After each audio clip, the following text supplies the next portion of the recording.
Let's discuss the specimen question paper in economic applications for the year 2024. I'm going to discuss only section A in this video. Let's start.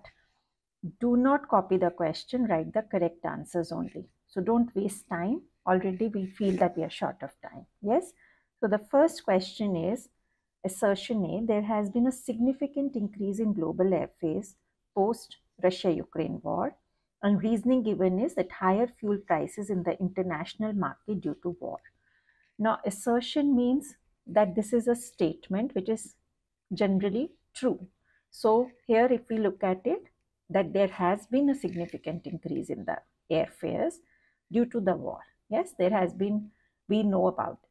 So this conflict has led to disruption in the increase in oil prices, disruption in supply chains, which can cause airline operating costs to rise. Now, the reasoning given for that is that higher fuel prices in the international market is due to this war. Now, aviation prices are a significant portion of an airline's operating costs.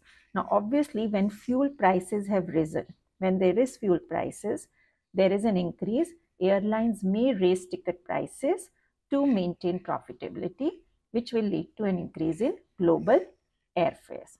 So what do we understand? It means that therefore both of these statements are true. A is also true, R is also true. And R does explain A, making the correct answer as C. Both A and R are true and R explains A. I hope this is clear.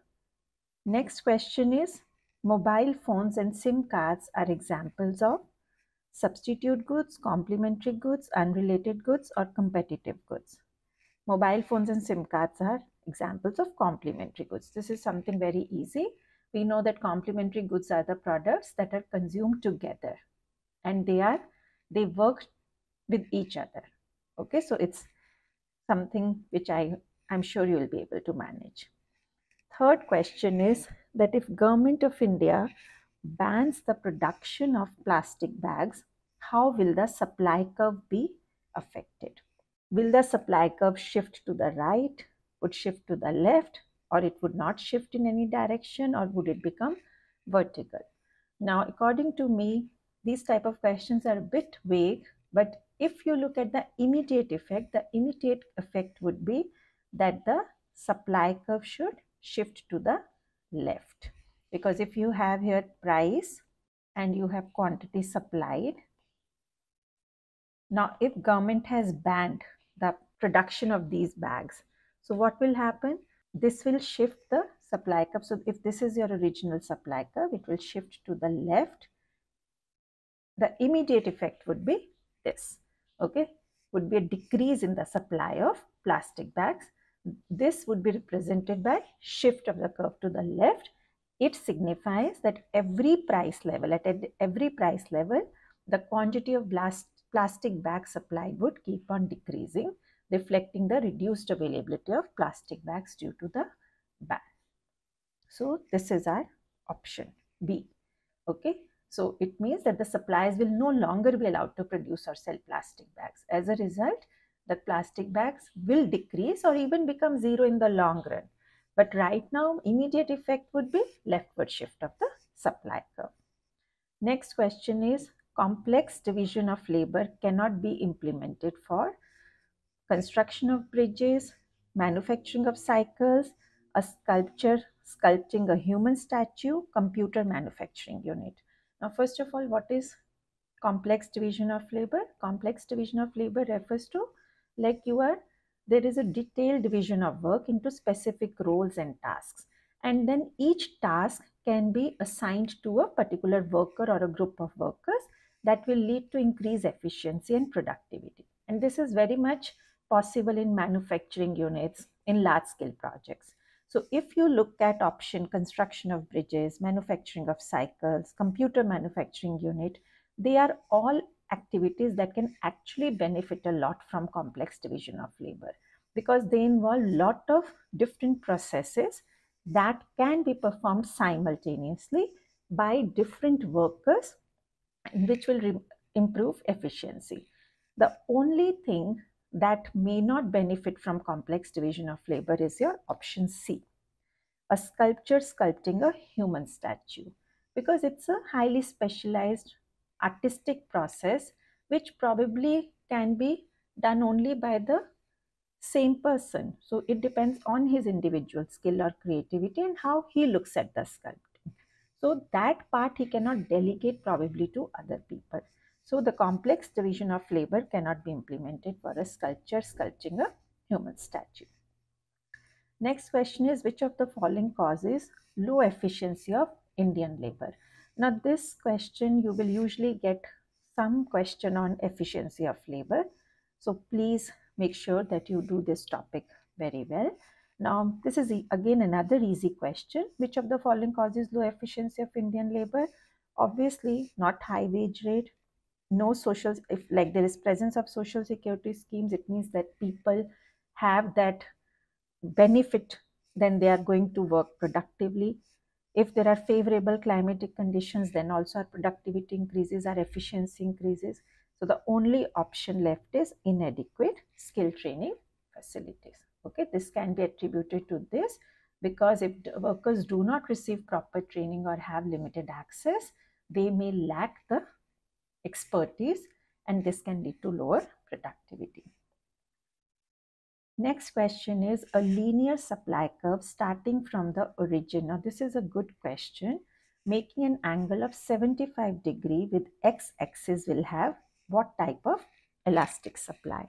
Now if you remember, the main thing what we need to understand here is, don't get confused with this. This is probably a tricky part. Okay, so here you have price, here you have supply.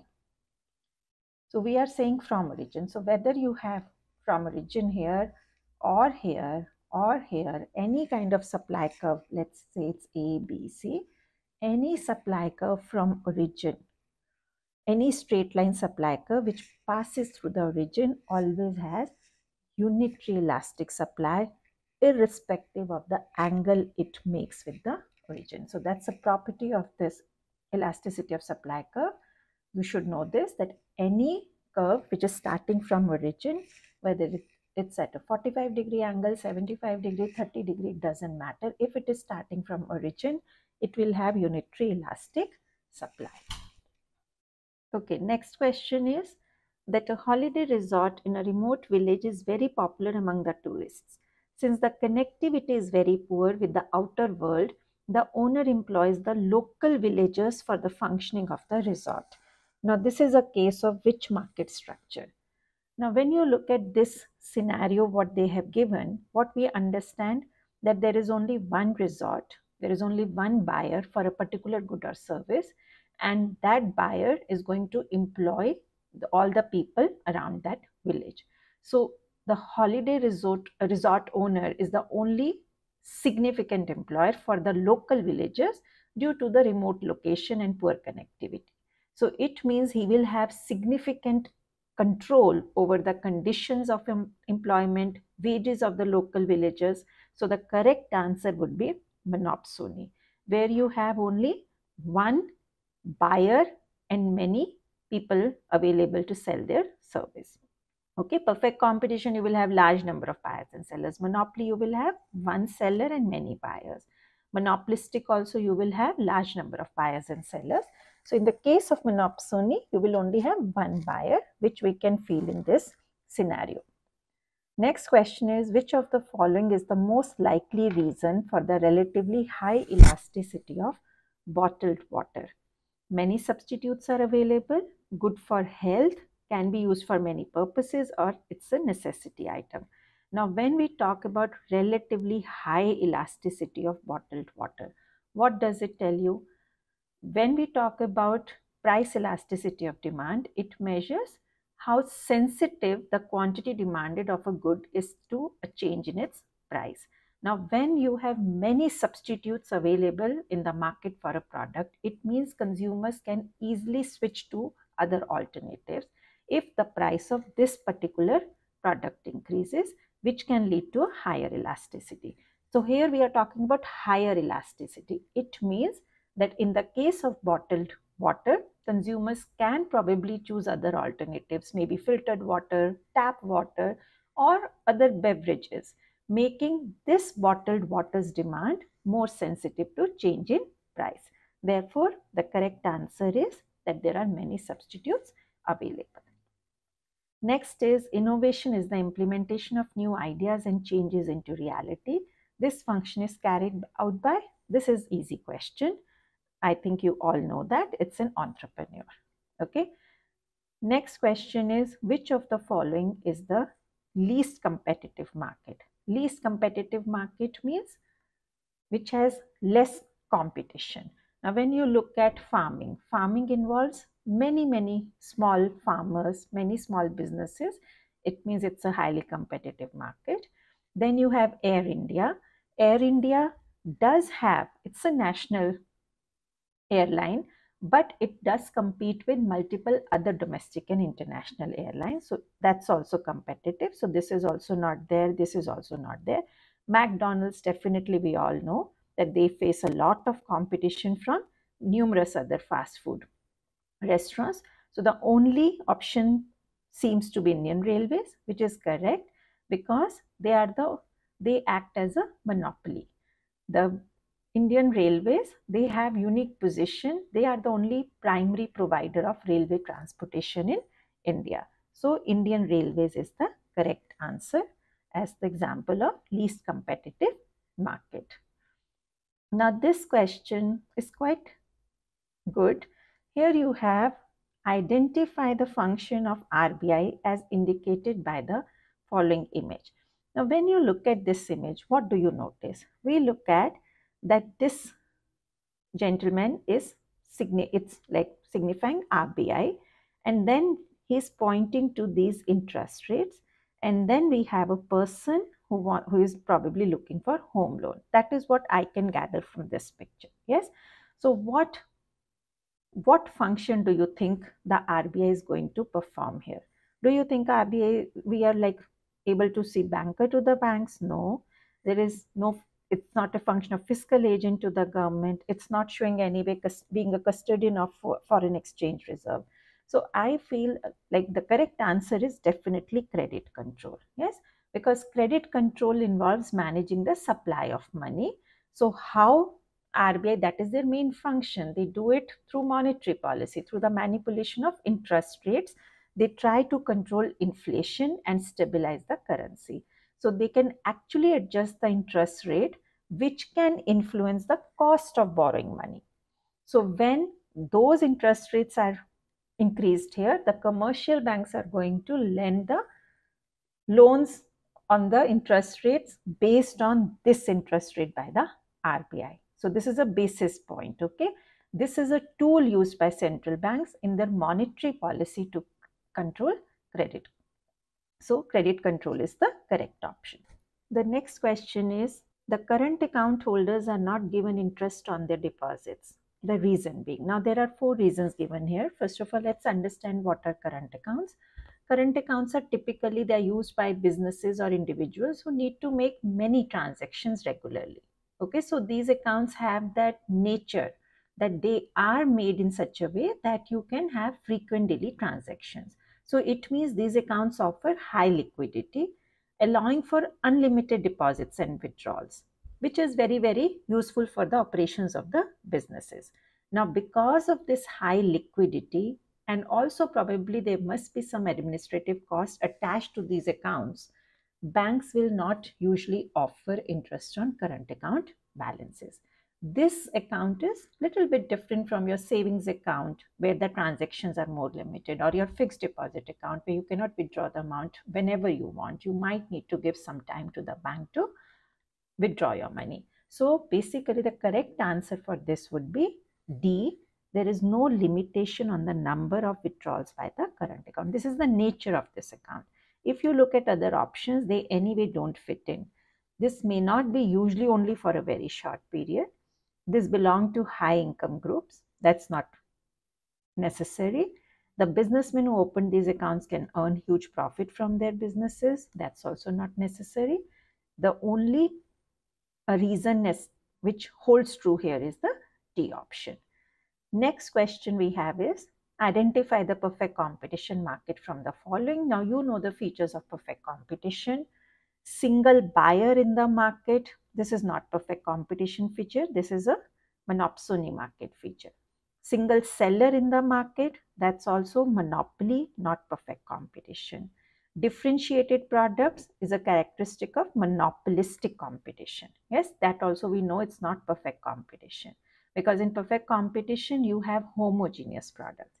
The only option left is C, which is absence of transport cost, and that we know is an option for it's a feature of perfect competition. Next question is, which function of money is most closely linked to saving?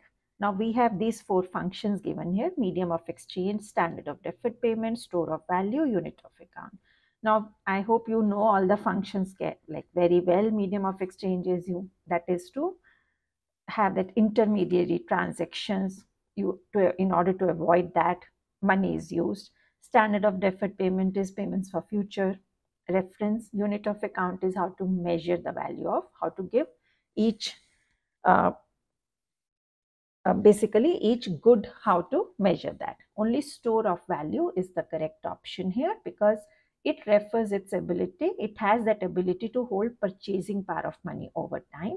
So when individuals are saving money, what is their aim? They want to preserve the value, preserve that money for future use. And money can be saved easily and retained for future needs, for some emergency, for any investment. So this is the function which is most closely linked to saving. Next question is, which of the statements is true for income tax? It is regressive by nature. No, this is false, because income tax is typically progressive, meaning the tax rate increases as your taxable income, a taxable amount rises. Okay, so this system is basically aiming for individuals who have the ability to pay. So it is not regressive in nature, it is actually progressive by nature. Obviously, the second option is also not correct. It is an example of indirect tax. Third statement is that impact and incidence of the tax lies on the same person. This is true. In the case of income tax, the individual that earns the income, it means the impact is on him, is the same one that will bear the burden of the tax, which is incidence. Incidence means on whom the burden of the tax will fall. So this seems to be true. Let's even cross-check the fourth statement. Impact and incidence of the tax lies on different person. This is false. For income tax, both impact and incidence fall on the income earner. I hope this is clear.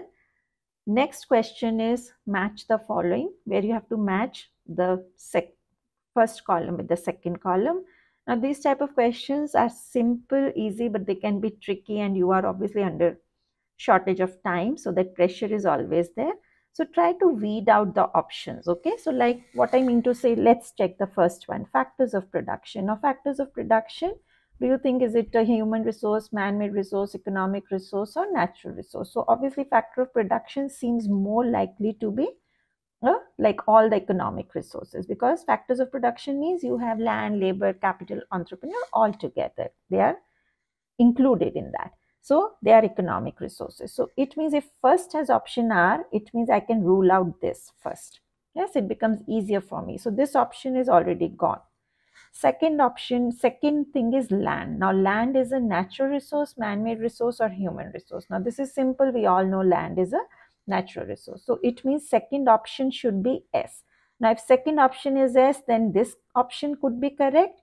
This could be correct, but C I can weed out. So this way it becomes easier for me and I won't make silly mistakes.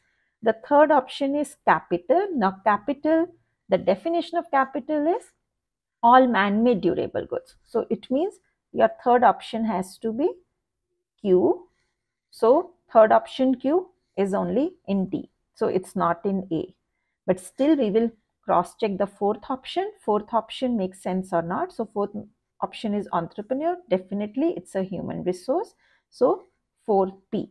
So this seems to be the correct option. So if you follow this logical procedure of sort of going step by step, we tend to avoid less silly mistakes. Next question is, for which type of deposits, money can be withdrawn only after the maturity date. Now, I think this is, again, if you have prepared well, this should be easy for you. You know that there are 4 types of accounts, 4 types of deposits: saving, current, recurring, and fixed deposit account. And if you look at all these options, you know that it's the fixed deposit account where money is deposited for a specific period and you cannot withdraw it before the maturity date. Okay, and the deposited amount does earn a fixed rate of interest, and withdrawal is only allowed after the maturity period agreed upon at the time of deposit. So they are actually famous. They are popular for long-term saving goals, and they also provide higher rate of interest as compared to any other account here. The next question is, identify the reason for privatization. Now, the primary reason for privatization is often to improve efficiency and productivity within previously which sectors were run by the government. Okay, so what do? They transfer the ownership and management to the private sector because they are not able to run those sectors properly. Okay, so when we have to identify the reason for that, the answer would be the first one: reduction in unproductive expenditure of the government is a key reason. Why? Because government may privatize certain industries to reduce the financial burden of running those entities. Like they might have inefficiencies, or there might be lot of cost involved for the government in maintaining them. So when they privatize them, they feel that probably the efficiency will increase and it will reduce the public sector expenditure, and government can actually focus on other activities. Okay, so that sounds the most important reason for privatization, but we should check the others also to weed out in case we are making a mistake. Okay, so now when you look at growth of private monopolies, it is actually a consequence of privatization. It's not a reason. Okay, it's the result of privatization. You cannot say that's a reason for privatization. When we talk about social welfare aspect, it is again, it's like when we are writing criticism of privatization, we are talking about that social welfare aspect is ignored in privatization. It's not a reason again for privatization. And the last option is possibility of employment loss, which is again a potential consequence of privatization and not the reason for it. I hope this is clear. Please do prepare this topic well. It requires more conceptual and understanding to attempt these type of questions. Next question is, mining operations result in formation of barren land, depleting the stock of natural resources, deforestation, all of the above. Now, we all know that mining operations can have various negative environmental impacts, which include all these. All these are possible. So it means the option is all of the above. So this you should be able to manage. Last MCQ is, which of the following taxes generates civic consciousness among people? Now, what do you mean by civic consciousness? Civic consciousness means that public is sort of taking interest in how public funds are being used and managed. So if we are paying taxes, are we keeping an eye on those taxes, or are we bothered that how those taxes are being used and managed by the government? So which type of tax do you think would induce that feeling in us? So if you look at GST, now GST is a broad-based tax. Here you are paying it when you are buying goods and services sold or consumed. So it's actually not directly impacting us. So probably we may not be that conscious about how money is being spent. When you look at customs duty, it is a tax imposed on your imports and exports. Now, when we are talking about imports and exports, it may not be actually related to everyone in the population. Yes, only few people might be indulging in these activities. Then you have income tax. Income tax is direct tax on your income. Yes, it is based on your income. And I'm sure that when you are paying money as tax from your income, that will generate civic consciousness, because you then because it pinches. Yes, it pinches to part away with our hard-earned money. And we want to know whether that money we are paying is being used for the purpose it is being taken from us. So this tax does generate civic consciousness among people. What about entertainment tax? This is levied on your entertainment activities and goods, which could lead to some awareness about public spending, but it will also not have that much impact as compared to income tax. So the most correct option is income tax. Okay, now let's move to question 2. Question 2 has 5 parts. Each part carries 2 marks. Again, in this, you need to be very careful how you present your answers. Now, the first question is, it is estimated that you will definitely get one numerical. This has been a trend in economic applications paper that you will get one numerical on elasticity of demand or supply calculation. So please practice those questions carefully. Now, the most common mistakes what kids make, I will talk about that also. Now, it is estimated that if the price of a bar of chocolate is changed by 4%, demand will alter by 6%. You have to calculate the elasticity of demand and is the demand elastic or inelastic. Now, first of all, whenever you get this type of question, formula is a must. Okay. There are marks allotted to the formula. Formula needs to be there. So make sure that you write the formula first. Second thing what you need to keep in mind is that what children tend to do, they get confused between the numerator and denominator. Okay. So when we talk about numerator and denominator, the formula is your percentage change in quantity demanded divided by percentage change in price. Yes. Quantity is the numerator, price is the denominator. Another thing you have to notice that it is already given in percentage. Yes, it means the calculation is half done for you. So what you need to do, you just have to replace the values. So percentage change in quantity demanded, which is what? Demand will alter by 6% divided by 4%. Yes, so that is how the question is. So please make sure that you are not interchanging numerator and denominator. That's the most common mistake we will come across. So the answer is 1.5. Okay. Now the next part of the question is the demand elastic or inelastic? When you are preparing this chapter, make sure that you understand the meaning of elasticity, in elastic demand, inelastic demand, what are the 5 degrees, what do they mean? Okay, now when this is 1.5, it means the demand is elastic because it is greater than 1. Yes, I hope you know relatively elastic demand. So you have elasticity of demand less than 1, equal to 1, greater than 1. So when it is greater than 1, that means this is relatively elastic demand. So you need to be very, very clear. Okay, I already have one video also put up, especially on elasticity of demand, mistakes we tend to make. You can probably check that out. I'll leave the link in the description box also for you. Okay, so now when the demand is elastic, what does it mean? That it means that a change in price will result in a relatively larger change in quantity demanded. So when you are writing the answer, write all that. The demand is elastic. It is not inelastic. Okay, so the demand is elastic because it is greater than 1. And what do you mean by that? Okay, so the whole answer should cover all these points. Then only you deserve 2 marks. Next question is money performs. I'll take another color so that we are not mixing the answers here. Okay, so let's say the next question is money performs both primary and secondary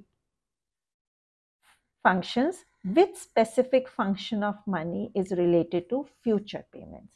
Always remember the specific function of money related to future payments is its role as a standard of deferred payment. So whenever we are talking about future payments, we are talking about standard of deferred payment function.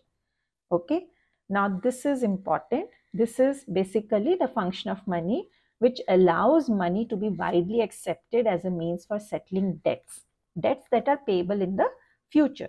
So it enables people can enter into contracts involving future payments with the assurance that the value of the money will remain stable over time. Okay, so this is the specific function we are talking about. Is it a primary or secondary function of money? It's a secondary function of money. What are the primary functions of money?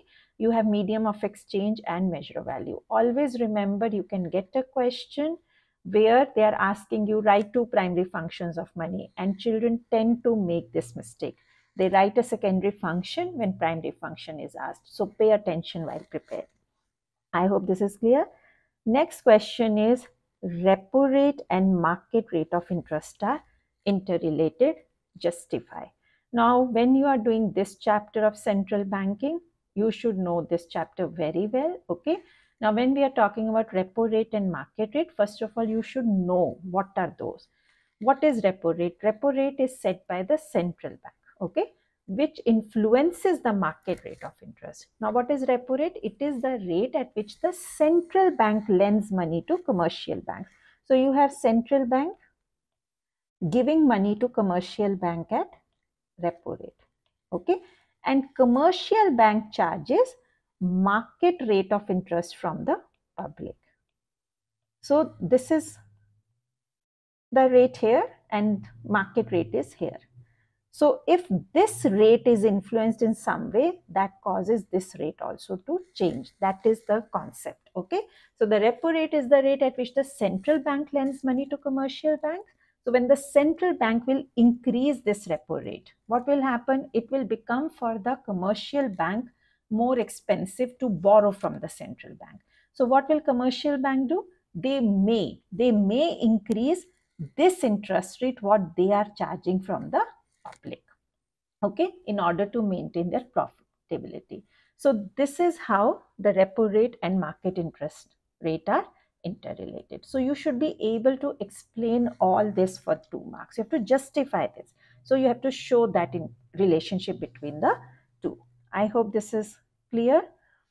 Next question is that the government of a country wants to reduce the income inequality. Explain with the help of an example the tax. The question is this: which type of tax will be more effective in dealing with the problem of income inequality? I hope you know what is income inequality. Income inequality means the gap between rich and poor. So when we talk about income inequality between rich and poor, it means your progressive taxation would be more useful. That would be the most ideal system to be implemented. Why? Because in progressive taxation, what happens? That higher income individuals are taxed at higher rates as compared to lower income individuals. Now, this means that individuals with higher incomes can contribute to a larger proportion of their income in taxes, which government can use to redistribute it to the poor people. Okay, so this is, you need to basically explain the progressive rate of taxation in this answer. Okay. Next question is, since 2018-19, the Indian government is considering how to dissuade people from using plastic bags. Explain any 2 impacts on ecosystem if government measures are not effectively implemented, Please read the questions carefully. Sometimes we tend to make silly mistakes. Okay, what are they asking us? So that also you need to be careful. Now, government is trying to tell people not to use plastic bags. Now, in case people don't listen to that or government's measures are not effectively implemented, what can be the negative impact on the ecosystem? That is what they are asking us. Now, ecosystem, I hope we all know what is ecosystem. Now, when you have disturbance to the ecosystem, it could be harm to your wildlife. Yes, it could be increased pollution and harm to the wildlife.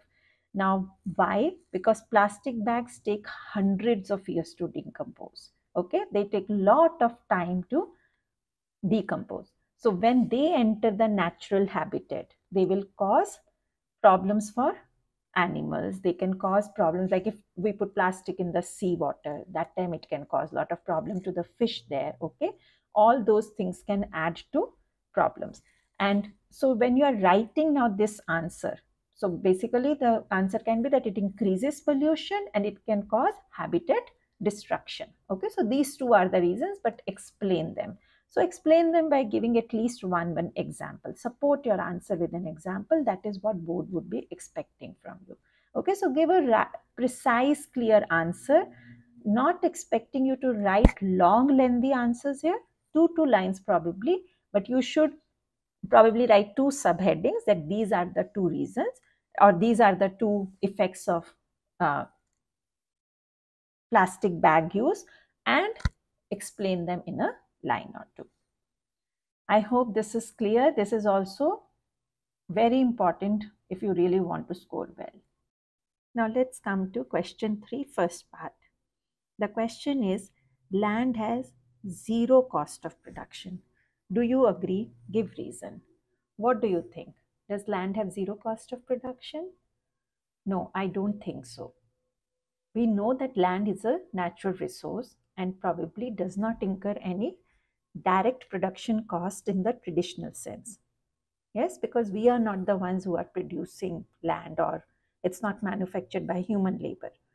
But when we look at land, land might not have a production cost, but it may have a cost for development. It may have a cost, it will involve some other costs. For example, purchase price, property taxes, or you might have development cost on the land, might be for landscaping, infrastructure addition, or maintenance expenses.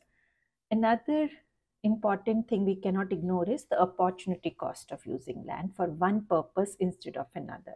So actually there are 2 things involved here. So there are costs of probably maintenance or property taxes, etc., what you pay, and there is also opportunity cost. So both these things, both these costs are involved. So land has 0 cost of production is a false statement. I hope this reasoning is clear to you. Yes. Now next question is, a renowned cardiac surgeon charges different fees for patients depending on their income. In which market structure it is observed, and what is this practice known as? Now charging different fees is practice is known as price discrimination. I'm sure you must have come across this term when you're doing market structures. Yes. So this practice is known as price discrimination. It occurs when a seller is charging different prices to different consumers for the same product or service, and those differences in prices are not attributed to differences in cost. Okay. So the surgeon is sort of making this decision, this price discrimination decision, based on probably consumers' income. Probably he feels that rich people can afford to pay my higher fee and poor people, I might give them a lower fee. Or like that way he is able to practice that thing based on probably location, age of the patient. So he is probably charging for different income levels. Yes. And in which market structure it is observed? The practice of this kind is typically observed in a monopolistic competition or even a monopoly. So actually there are 2-3 market structures which can showcase this depending on the type of firms we are talking about. Okay, so if there is monopoly, they can definitely practice price discrimination because there is no other competition and they can charge different prices to different people. For example, Indian Railways, like you are starting the train from one place to another, but you have different types of bogies in that train. Yes, and each bogie you are charged differently. So that's a case of monopoly. So this is possible even in monopoly. This is also possible in monopolistic competition, where you have very few renowned surgeons probably, and they can practice. So they have their own unique skills, and their nature of that service is quite critical. People do need them badly. Yes, so that can lead to this type of price discrimination policy. Third question is, a substantial part of government investment has been made in setting up industries in backward regions. What is the problem that government is trying to deal with? Now, when you get this type of a question, this is a direct question of, like, basically what is the problem? We are trying to remove regional inequality. Okay, so when government is, like, if you look at the backward regions of the country, You will find that outskirts of cities, they are not developed. Okay, there will be disparities in income, employment opportunities. You may not find good schools, good hospitals in those areas, in backward regions in the country. And no company would go and like to invest there. Yes, because they don't have good developed resources available as labor.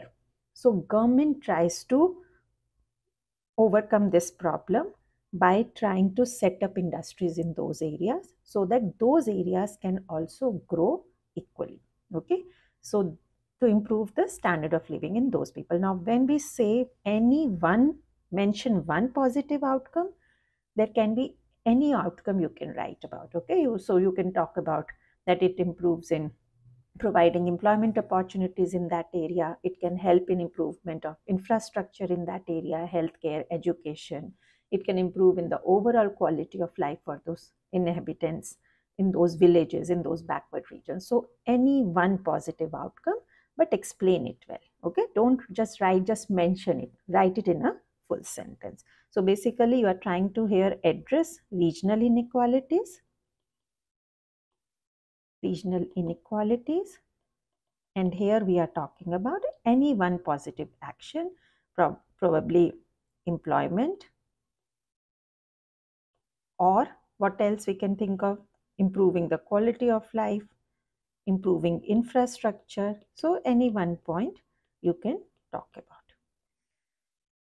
Next question is, which factor of production is perishable by nature and why? You know, factor of production are 4: land, labor, capital, and entrepreneur. Out of that, you have done this feature that the factor of production that is perishable by nature is labor.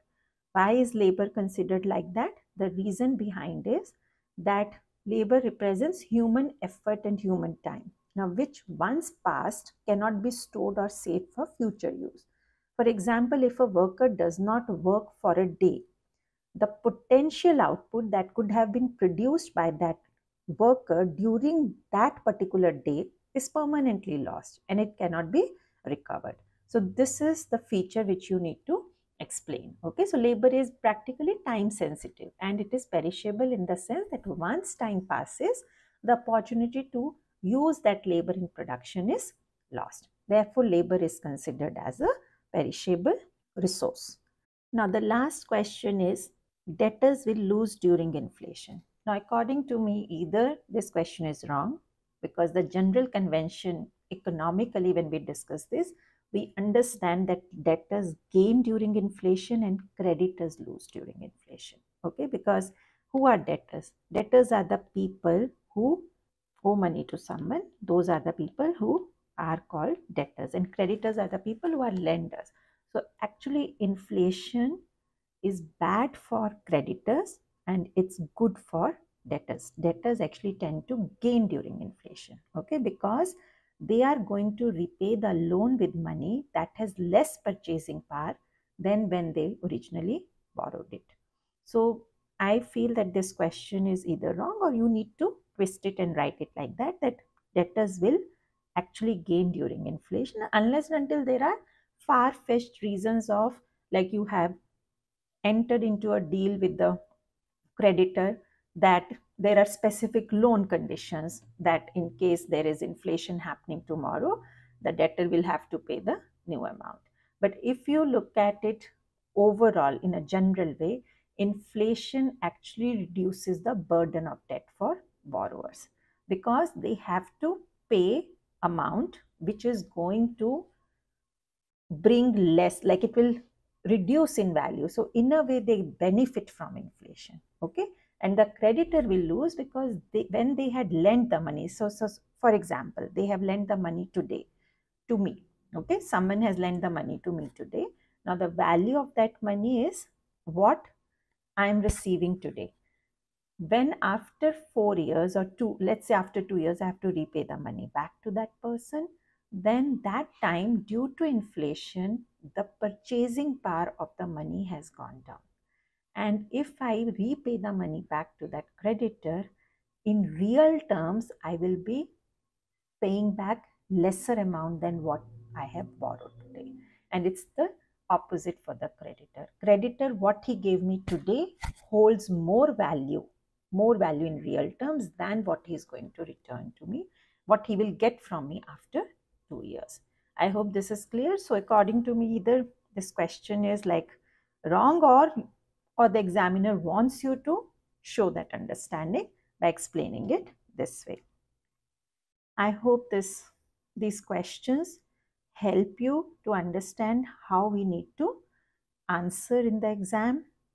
Make sure that you read the questions carefully, because what you will notice that in economic applications, it's more application of the concept, and they are not straight questions. You really need to apply your knowledge. So when even you are preparing, please pay attention to small detail, minute details. Then only you will be able to do justice to the paper. I wish you all good luck, and I hope you do